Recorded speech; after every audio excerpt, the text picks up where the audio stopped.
തേനീച്ച ചോദിച്ച വരം. പണ്ട് പണ്ട് ജീവജാലങ്ങൾ ഭൂമിയിലുണ്ടായ കാലത്ത് നടന്ന ഒരു കഥയാണിത്.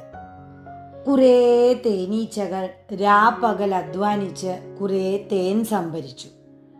കൂട്ടിൽ മുഴുവൻ തേൻ നിറച്ച അറകളായി.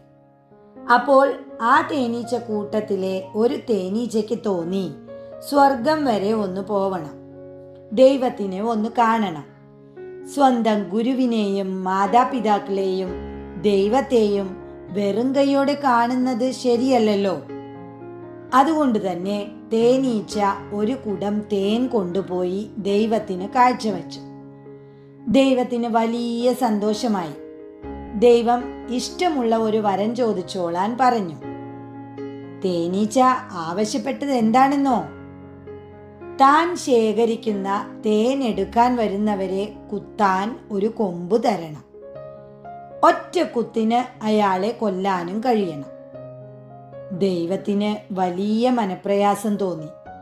എല്ലാ ജീവജാലങ്ങളിലും നന്മ മാത്രം വിളയാടണമെന്നാണ് ദൈവം ആഗ്രഹിച്ചത്. ഇത്ര മധുരമുള്ള തേൻ ശേഖരിക്കുന്നവനായിട്ടും തേനീച്ചയുടെ മനസ്സിൽ ക്രൂര ചിന്തയാണല്ലോ ഉണ്ടായത്. അതുകൊണ്ട് ദൈവം പറഞ്ഞു, നിനക്ക് അങ്ങനെയൊരു കൊമ്പ് തരാം. കുത്തേറ്റാൽ മരിക്കുകയും ചെയ്യും. പക്ഷേ കുത്തുകൊള്ളുന്നവനല്ല, കുത്തുന്ന നീയാണ് മരിക്കുക എന്ന് ഓർത്തോളൂ.